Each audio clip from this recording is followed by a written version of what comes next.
Granada's award-winning production of Brideshead Revisited is now available on a set of 6 cassettes, available from video shops everywhere, or direct from Granada Video, 36 Golden Square, London W1R 4AH. Anglia, some programmes for Wednesday night. At 7:30, drama down Coronation Street as Audrey breaks the news about Gail's baby. She's not sure it's Brian. At 8, Des O'Connor and the best of guests, classic moments from his series. At 9, the return of Sherlock Holmes, with the great detective drawn into an ancient ritual and a hunt for hidden treasure that could lead to fortune or perhaps to death. At 10:30, Crime Inc. in Las Vegas, where showbiz collides with gambling and gangsters. At 11:30, a near riot with Johnny Cash in San Quentin. May your walls fall and may I live to tell. Some programmes for Wednesday night here on Anglia, the one to watch.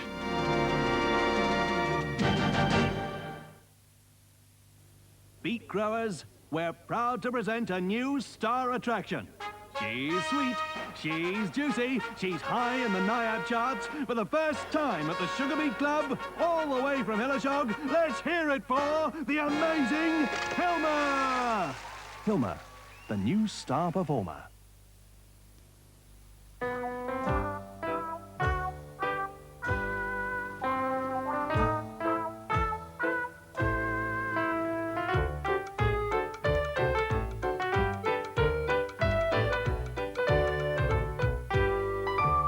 Is yours a Maxwell house? Just imagine a low-fat spread that has real dairy taste, but only half the fat of butter or margarine. What a delight. Good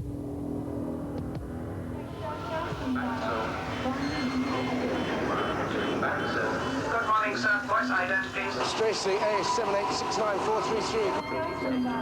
Good morning. Voice identity, please. Good morning. How can I help you, Mr. Stracey? I just wondered what you thought of these new high-interest type of cards. Your interest is paid quarterly. I know what it does. I want to know if it's right for me. £1 million is equivalent to the margin.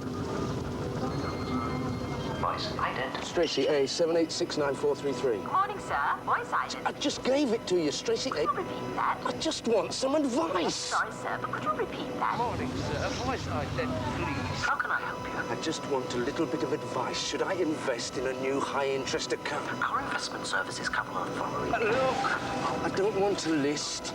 I just want some advice. Are you worried that the more banks become automated, the less you'll get out of them? Can I help you with anything? Please, take a seat. Do you want to know more about our higher rate deposit account? At Barclays, our customer service program is retraining 50,000 staff. So in our future, you'll get the expert advice and personal service you should expect. You know, Broadwin's cheese and onion flavour really are delicious. Yes. It's the ancient Britons almighty bad, but they stopped work. They're demanding Walker's crisps. Look, Boyle, Walker's crisps are for Druids only. Let them eat ordinary crisps. But they insist on Walker's. It's that just cooked taste. Oh, leave it to me. Look, lads, we haven't got any Walker's crisps, see? Now, back to work. We'll never get this bit finished. Come back. Come back. You can't leave it looking like this. Don't you insist on Walker's crisps? Thou shalt have a fishy on a little dishy. Thou shalt have a fishy when the boat comes in. If I knew you were coming, I'd have baked a cake. Baked a cake. Baked a cake. Toast, toast, toast. A little piece of toast, toast, toast. Jamming and jamming and jamming and jamming. Hope you like jamming too. We're jamming. Mama's little babies love shortening, shortening. Mama's little babies love. Cook, cook, cook, cookability. That's the beauty of gas. Tonight at 10:30, a programme that looks at the problem of heart disease. Broken hearts. In Britain, thousands of people collapse and die from one single cause: coronary heart disease. more than 200 people, equivalent to a plane load of passengers, die prematurely each day. A compelling program that features stories of patients who suffered broken hearts, a subject close to all of us. Investigated tonight at 10:30 on ITV. You're watching Anglia Television.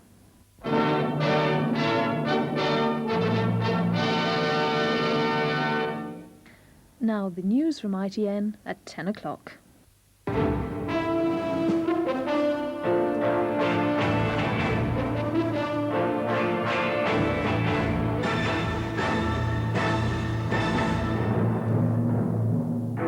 President Berta tells Sir Geoffrey, don't meddle with us. British Aerospace is firing 2,500 workers. Boy George kicks a habit, says give up drugs. Frank Bruno rejects a habit, will box on. And the honeymoon princess is still waving. Good evening. Sir Geoffrey Howe is flying home tonight, having got nowhere in South Africa. He was called a meddler by President P.W. Berta, and his arguments for the release of Mr. Nelson Mandela and the lifting of the ban on the African National Congress were turned down flat. President Berta said South Africa would stand up to sanctions rather than commit national suicide. The Foreign Secretary, who was in South Africa officially for the EEC, said further measures against South Africa were now likely, in one form or another, in the coming months. Sir Geoffrey will report to the Cabinet on Thursday and to the Commonwealth Summit at the weekend. Mrs. Thatcher will be under even more pressure now to put on economic sanctions, so will President Reagan. There's a move in Washington to get sanctions legislation into the Senate by Thursday. Sir Geoffrey Howe's mission has failed. He's known it would for several days, and it was confirmed the moment he arrived for his final round of talks with the South African government this morning. His meetings with Foreign Minister Pick Botha, which we were allowed to see, and with State President P.W. Botha, which we weren't, only underlined the fact that the two sides were and are on completely different wavelengths. According to the British side, most of the South African team simply sat staring with incomprehension as Sir Geoffrey tried yet again to hammer home his points. This evening, State President Botha certainly hammered home his points, as he brushed aside the EEC's demands and accused Sir Geoffrey of refusing to listen to all the good things he had told him about South Africa. But during our discussions, it was quite clear to me that Sir Geoffrey, as the representative of the 12 nations, was not really interested in these positive policy matters. He came to South Africa mainly to bring pressure to bear on us to unconditionally release Mr. Mandela and to unban the ANC. To President Botha, whether Mrs. Thatcher or anyone else is for or against sanctions is now completely irrelevant. Tonight he sneered at the idea of sanctions, while of course hoping they don't happen, his foreign minister defiant at his side. But if we are forced until our backs are against the wall, we will have no alternative but to stand up in self-respect and say to the world, you won't force South Africans to commit national suicide. Leave South Africa to the South Africans. Sir Geoffrey, in his usual quiet way, took refuge in the technicality that the EEC mission runs until the end of September, so to the world at large, he refused to pronounce it dead yet. I don't think that the task that needs to be completed for South Africa to move ahead as we should all like can at any stage be left aside with a light conclusion that any individual's particular contribution is a failure. As ever, the cautious, diplomatic Sir Geoffrey. But he does fully realize now that nothing can hold back more and more countries around the world introducing sanctions or measures, even while he personally continues to advocate persuasion as the best way to deal with South Africa. But it is not advocacy alone. I point out to them what they realize very well, that in addition to the self-imposed economic burdens that South Africa already suffers from her isolation in the world, the rest of the world will go on taking measures on some time scale that will add to those burdens, add to the prospect of economic warfare here in Southern Africa. We don't want that, nor do the peoples of Southern Africa, nor should the government of South Africa. If they see that, and the sooner they see it, and take the steps that are necessary, so much the more the world be pleased. Nothing can change the fact, though, that the South Africans have seen off yet another foreign visitor without having to make a single concession. Michael Brunson, News at 10, Pretoria. In the United States, the drive for new action against South Africa now centers on the Senate. The only question is, how tough will the senators get? At the very least, it seems they'll approve a list of 12 measures in a bill introduced today by Foreign Relations Committee Chairman Richard Lugar. They include a ban on landing rights for South African Airways, a ban on the import of minerals from industries in which the South African government has a stake, fewer visas for officials of the South African government and companies it controls, a freeze on the US bank accounts of such officials, and empowering the president to sell US gold reserves to force down the value of South African gold. We're trying to think through a coordinated sanctions bill that our president could administer, and he might hopefully get the allies to help with, the Commonwealth countries, others. Senator Lugar is against all-out sanctions, which might not get the congressional support needed to overcome a presidential veto. But others in the Senate are not so cautious. Leading Democrats will introduce amendments calling for total disinvestment in South Africa. As Congress agonizes, news today of a trade deal increasing the imports of South African textiles, and fury on Capitol Hill. I'm so disappointed. I can't believe the inhumanity of the White House in doing what they have done. At the White House, the president was talking about his hopes for a summit with the Russians, but clearly worrying about the South Africans. Officials revealed this afternoon he's written to Mr. Botha, urging him to bring about change and to do so quickly. The president is still not issuing threats to the South Africans, but as congressional pressure on him increases, much of it from his own supporters, he may choose to change his position rather than risk being forced into doing so. Tim Hewitt, News at 10, Washington. Here, the Labour leader, Mr. Kinnock, said Sir Geoffrey Howe couldn't be blamed for trying in South Africa, but Mrs. Thatcher could be blamed for making him try. He said her isolation on sanctions was now squalid, really, not splendid. Really, the onus is on Mrs. Thatcher, not on Sir Geoffrey Howe. And this weekend at the Commonwealth Mini-Summit, she should be proposing very strict and very substantial sanctions against the apartheid regime, since that's the only language that P.W. Botha will ever understand. And it's the only sensible alternative, the only non-violent alternative to a dreadful Holocaust, which will come if the world doesn't impose its pressures and meet with those inside South Africa who are working peacefully for change. The SDP leader, Dr. Owen, said negotiating from weakness had predictably failed. We must now negotiate from strength, he said, with selective sanctions. The Liberal leader, Mr. Steele, said the Prime Minister had run out of excuses for not taking effective action against apartheid. He said the civilised world must now unite to root Mr. Botha out of his lager.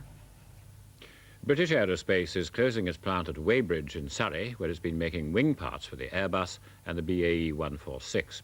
It means 2,500 jobs will go, though the company hopes much of that will come from voluntary redundancy and early retirement.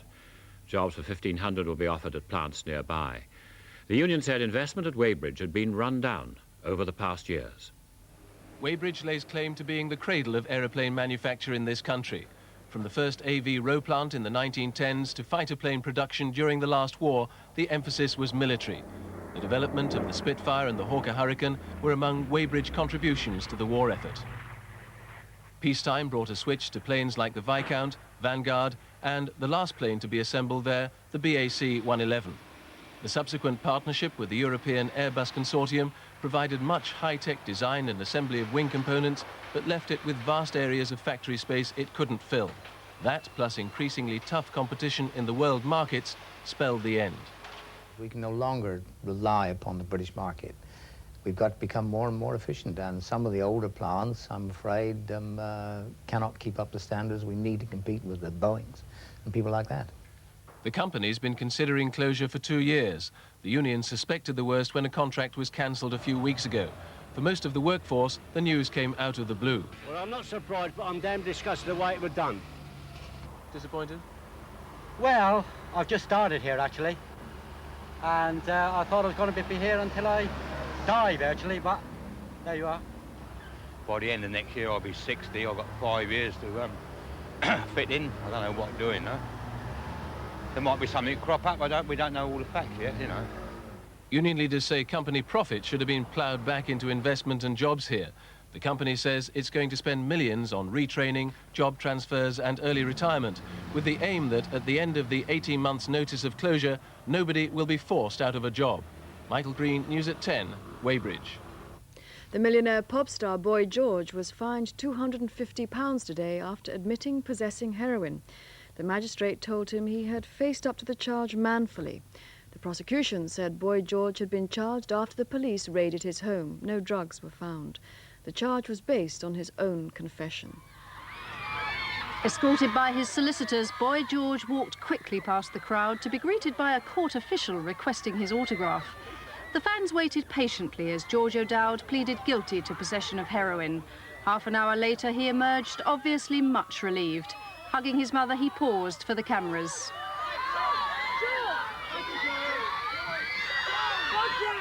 He would have offered more kisses, but the police, concerned at the surging crowd, hurried him away. So what did he think of the judgment? I'm very pleased because I was treated like a normal person. For the first time during this whole case, the judge actually said, I will treat you as everybody else, not as Boy George. So what would you say to someone who is tempted to take heroin? All I would say to anyone is, you know, just like the adverts say, you think you can control it and you can't.